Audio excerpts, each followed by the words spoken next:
Welcome to day 26. What is income investing? In this lesson, you will learn about two objectives. The first is to understand what is income investing, and the second objective is to apply the income investing techniques. So, let's get started. If you are similar to a lot of people, you are probably wondering how you might pay for your retirement someday. So, income investing is going to be something that can really help you out as you plan for that. So, how do you plan on for paying your retirement days? Let's imagine that you are 65 years old and you are looking to retire and that you have a $500,000 in savings right now at the age of 65.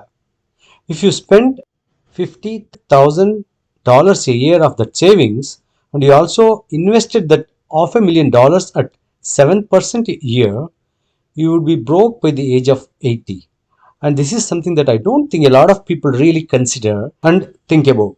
Now, this would be obviously assuming that this person would not have any type of retirement benefits like pensions or anything similar to that. But I throw those figures out there to kind of give you an idea of how much money it really takes in order to retire. And this would also be assuming that this person would own a house, would be completely paid off, and he had no debt at all. If you add those variables in there, that would be even deplete his savings faster than just 15 years. So this is something that you have to plan for.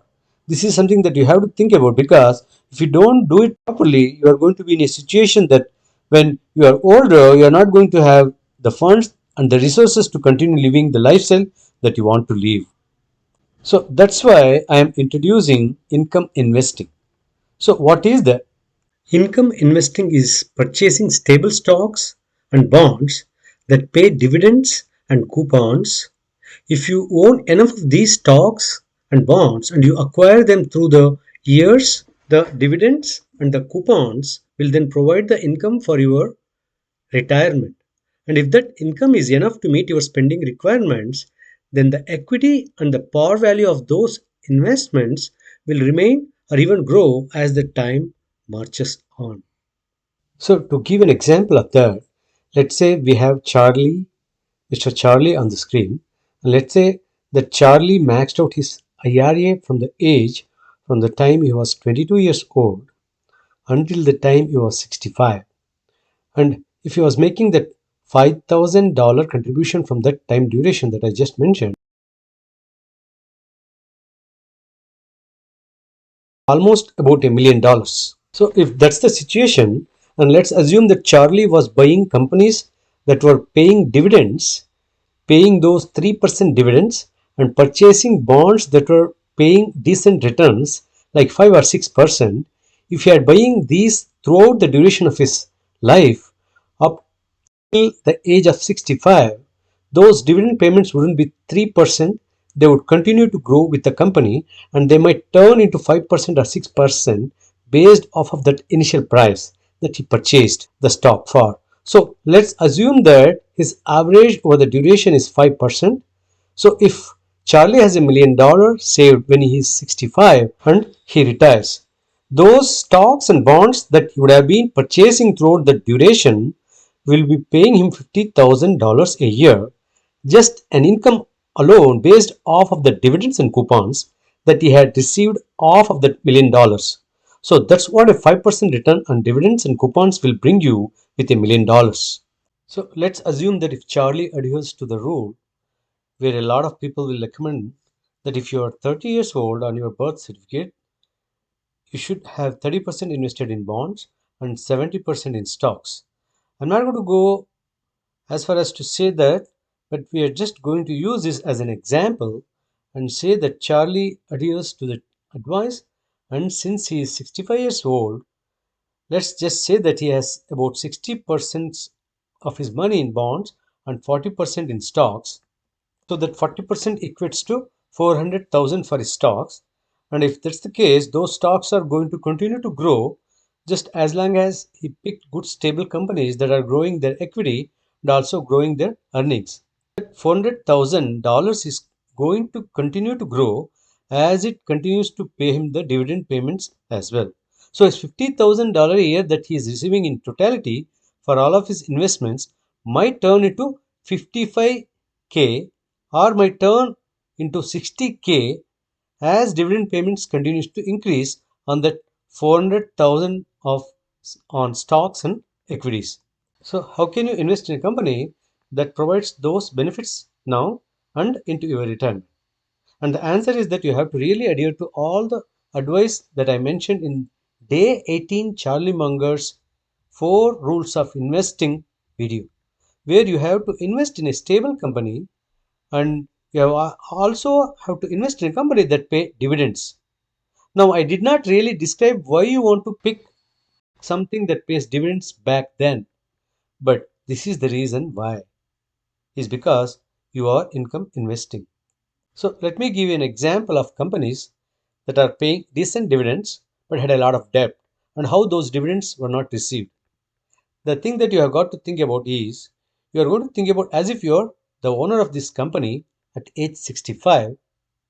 So the last thing that you want to do is to own a company that has dividend and it might be paying a 30-cent dividend, but then it goes into recession and the company drops the dividend down to, let's say, 10 cents. So if you had $1 million and you are receiving that 30-cent dividend, that might equate to, let's say, $30,000 whenever you add up all those shares. And if that company then drops its dividends, you might only receive $10,000, which would be a $20,000 cut because of the market conditions. That's something that you want to avoid whenever you are old and you are retired. And you don't want to be dealing with something like that. You want to be continuing to receive those dividends instead. So I'm going to show you companies that dropped their dividend payments during the 2008 recession, and then I'm going to show you companies that just sustained their dividend payments during the 2008 recession. And what I'm going to show you is that the companies that dropped their dividends were the companies that had a lot of debt. The companies that sustained their dividend payments were the same companies that did not carry a lot of debt. So let's go into it. So right here I have Citigroup listed on the top and Wells Fargo company listed on the bottom, and the graph that you see is just the Dow Jones Industrial Average, just to kind of show you and compare how the market dropped significantly in 2008 and into 2009 period. So during that time, if you see the red line, that is right where Citigroup and Wells Fargo, the two companies here, again Citigroup and Wells Fargo, dropped their dividend payments right there in about the middle of the 2009, and Citigroup went from paying 54 cents dividends down to a 1 cent dividend around that time. Now, if you look over to the right of the Citigroup company, you can see that I have the debt to equity D/E listed on that as close to 3.0 ratio. I pulled this information from the legacy information data, and it's kind of approximate. This is 3.0 ratio is high. If you remember back to the lesson in day 19-1, Charlie Munger's first rule of investing, vigilant leadership, I had mentioned that you are wanting to find companies with the debt to equity ratio below 0.5. So for a company that to be listed at a 3.0 ratio, that's high. That means that they have a $3 of debt for every $1 of equity in the business, and that's a lot of debt.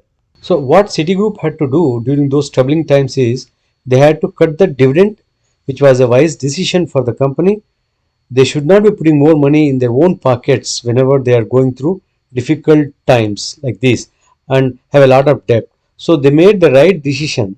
But at the same time, you don't want to be owner of something like that at the age of 65 when you are relying on that money as income. So that's why I highlighted this.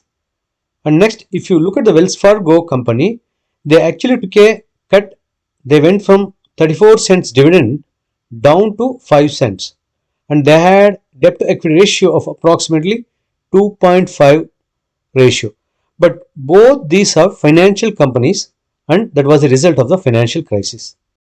So something to look at and compare, and how debt to equity is shown and there is a company that's probably going to be cutting its dividend real fast if they are carrying a lot of debt. So let's go ahead and look at two companies that did not drop their dividend payment during the 2008 recession. Walmart, during the 2008-2009 crash, they actually increased their dividend payment. They went from paying a 22-cent dividend up to raised to 27-cent dividend during that time period. Now, if you look at the debt to equity, it was a 0.52, which is close to zero point 0.5 that we are looking for investment. So, there is an example of a company that held their dividend, and if you are 65 years old and you are relying on that income to pay the bills and to live your lifestyle, there is a company that would have continued to pay you your money, and that was all a result of the fact that they did not have a lot of debt. And when you look at the company below, that's Intel, the ticker symbol is INTC for Intel, and you can see that Intel's dividend actually remained exactly the same at 14 cents as what they were paying before the recession, and after the recession they continue to pay the same thing. If you look at the debt to equity ratio, the debt to equity was 0.03, which is pretty much non-existent. That company pretty much had no debt at all. So there is an example of two companies that did not drop their dividend payment during a really bad recession, and it was all as a result of the fact that they were in a very good conservative situation where they did not had a lot of debt and they were growing their equity consistently. So those are the companies that you are looking for, and those are the companies you want to buy, which we already learned back in day 19, Charlie Munger's rules of investing videos. But here is another example why you want to do that is because if you are income investing and you are going to be relying on that income into your retirement, you can rest assured that you have a much better chance of collecting those dividend payments and the company not dropping them. Okay, so write this down. Always, always, always purchase assets that will increase your cash flow next month. If you stick to that rule, you are going to see a compounding effect that you are not going to find anywhere else. So let me give you two more examples. Let's say I went out and purchased 100 shares of Bank of America company. Okay, you know that the result of that action would be that I would have $24 more next month than I have this month. And that's the result of those dividend payments that I would be receiving from the Bank of America company. Now, here is another example. Let's say I went out and bought a $1,000 par bond at 6% coupon. The result of the decision means I'm going to have another $5 next month in order to invest. So whenever I am investing in these companies that are increasing my cash flow, it has a compounding effect. So let's assume I typically have $1,000 to invest each month. Every single month I am investing $1,000. If I would have chosen that first course of action that I mentioned above, that means next month I am going to have $1,024 to invest, and then the following month after that I'm going to have even more because I keep following that rule where I'm investing in companies that are going to continue to increase my cash flow each month, and that's really the essence of income investing. Using this approach will provide increasing liquidity every month, so you can invest in the most undervalued security. So let's say you are purchasing stocks that were not paying a dividend. You are just buying companies that you were counting on the market price to increase. Okay, so let's say the market then goes through a recession and you are still holding that company. That company is not providing any type of cash or any type of liquidity for you to invest in that opportunity because the market is low.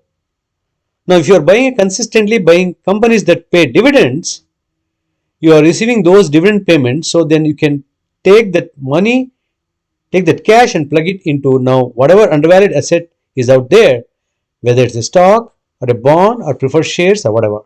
So income investing provides you liquidity to constantly be plugging that cash back into most undervalued asset. So here is our conclusion on income investing.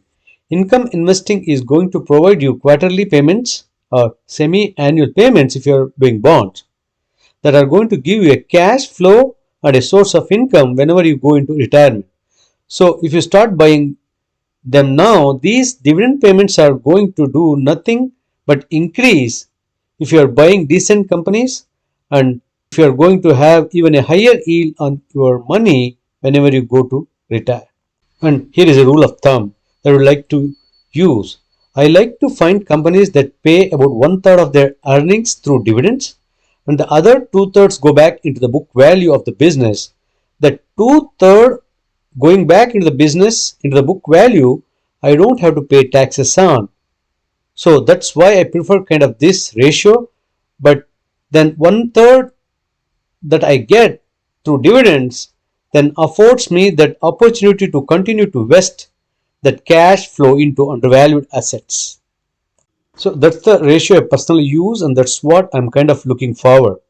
Now, I'm not going to discount or ignore the company that might have a little bit less or a little bit more if all the numbers look really well. But that's just kind of a little bit of a rule of thumb that I use, and you can adapt that as well if you like it. So this concludes day 26, what is income investing. Hopefully you have learned what income investing is, and you have learned a couple of ways that you can employ the technique, and I will see you guys in the next session.